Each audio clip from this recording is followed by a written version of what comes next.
Hi மக்களே, இப்போ ஒரு மீன் பிடிக்கிறேன் பாருங்கள். இது தேலியா இல்லை விரால் மீனா? இவ்வளோ பெருசு இருக்குது, நீங்களே பாருங்களேன்.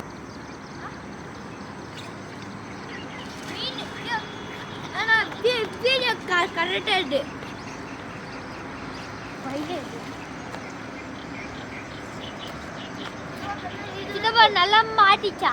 நீ சாப்பிட்ற மாதிரி செம்ம பெருசு. எப்படி 1 கிலோ வருமா? சரியான சைஸ்.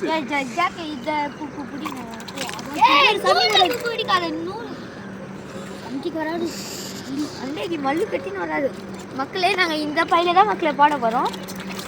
மக்களே துள்ளுது மக்களே. இவன் ரொம்ப ராயன் தம்பி மக்களே. இவன் சரியான சைஸு. ஒரு 1 kg. கேமரா ஏன் உன் தலைக்கு நேரம் திருப்புற? ஸ்ட்ரைட்டாக